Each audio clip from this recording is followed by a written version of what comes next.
I would like to acknowledge that this video is being filmed on the traditional lands of the Wurundjeri people of the Kulin Nation. I pay my respects to their elders past and present, and extend that respect to any Aboriginal, Torres Strait Islander or First Nations people who may be watching this video today.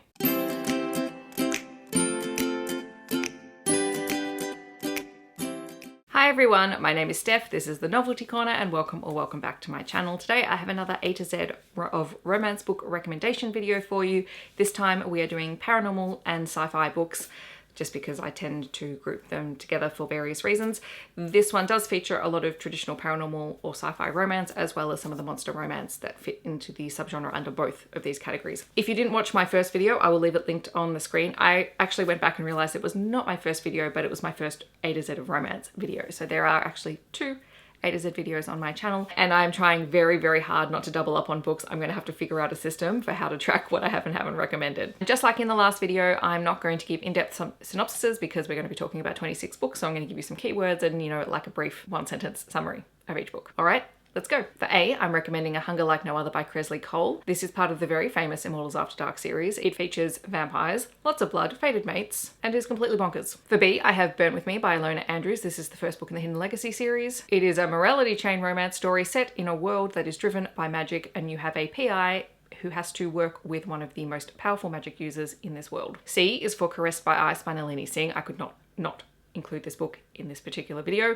This is my favorite book in the Psy-Changeling series. It is about Judd and Brenna. Judd is a psychic and Brenna is a werewolf who has been through some very traumatic experiences, and Judd was one of the people who saved her. D is for Deceived by the Gargoyles by Lillian Lark. This one is a polyamorous gargoyles and humans romance, and it was honestly a delightful time. E is for Even Tree Nymphs Get the Blues by Molly Harper. This is about a tree nymph who just wants to live a solitary life and run her ice cream shop, but she can't seem to avoid the town mathematician who also happens to be her next door neighbor. F is for Firelight by Kristen Callihan. This is a steampunk historical romance with demons and a badass heroine. G is for Contagion by Milo. This is about a germaphobe alien and a human who are kidnapped and then have to escape together, and he requires the human to help him survive. H is for Caroline's Heart by S.A. Chant. This is a historical paranormal romance novella between a witch and a cowboy, and both the hero and the heroine are trans. I is for I Married a Birdman by Regine Abel. This is my favorite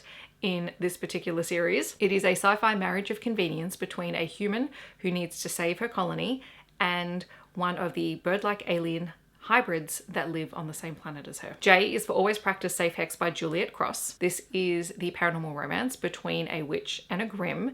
They're rivals to lovers. They're competing in a competition at work, and it is steamy as all get out. K is for Kiss of Steel by McMaster. This is a steampunk historical romance with vampires. L is for A Lady of Rooksgrave Manor by Kathryn Moon. This is a polyamorous monster romance set in a boarding house with a relationship between a human and various types of monsters. M is for The Masked Minotaur by Chace Verity. This is a sapphic monster romance novella. N is for The 9-Inch Difference by Chloe Peitsche. This is about a woman who mistakes a robot designer / engineer for an actual sex robot and orders him. This one also ends up as a poly relationship too, by the way. O is for Lost in Amber by Maddox. This is the most recent release in the Relic series. It is about a team of dinosaur shifters who try and protect and return dinosaur fossils to their rightful owners and home countries. And in this one we have an enemies to lovers situation where two characters who met 100 years earlier and now come face to face again in the present day and are trying to get their hands on a perfectly preserved dinosaur in amber. P is for Peter Darling by S.A. Chant. This one is just a gorgeous Peter Pan retelling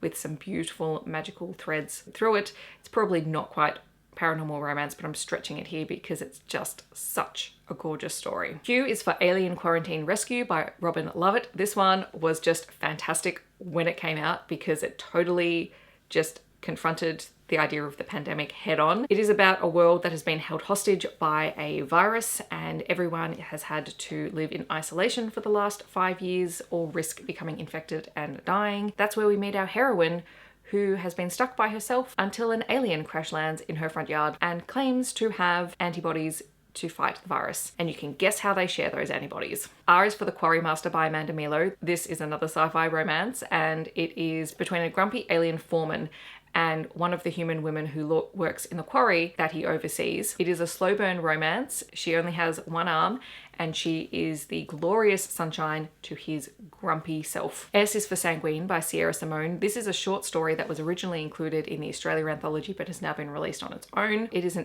romance between a vampire who is on holiday in Queensland and a former vampire hunting priest who knocks on his door. T is for The Tyrant Alpha's Rejected Mate by Kate C. Wells. It is about a heroine who is at the lowest rank in her pack, and her fated mate kicks in with the alpha, but he rejects her in front of everyone and then spends the rest of the book groveling and trying to make it up to her when he realizes his mistake. U is for Her Soul for Revenge by Harley LaRue. This is about a heroine who survived being sacrificed to a god, and when she returns to her small town, ends up falling for a demon and having to fight said old god. Definitely check the content warnings on this one before you pick it up. V is for Sing Me to Sleep by R.M. Virtues. This is about a sleep demon who falls for a human who is dealing with PTSD after a trauma that she suffered. W is for The Witch's Wolves by Ellie Mae McGregor. This is a polyamorous MMF relationship between a witch and two werewolves. The two werewolves are already in an established relationship when the witch comes into their lives. X is for The Demon Next Door by Chace Verity. This is about a human single mother who ends up meeting the demon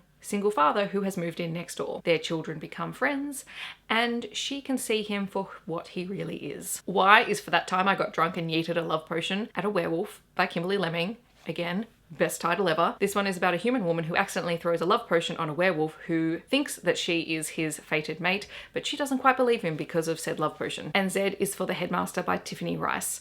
This is a really gorgeous gothic paranormal story about a young woman who is looking for a new teaching job and ends up turning up at this boys' boarding school and talking her way into a job there. And it's the relationship between her and the headmaster, and she begins to realize that things are not quite what they seem at this school. So that is my A to Z of paranormal and sci-fi romance recommendations. In the comments, I would love to know any of your recommendations that you would have included on this list. I hope that wherever you are in the world, you're staying safe and healthy, and I will see you in my next video. Thanks so much for watching.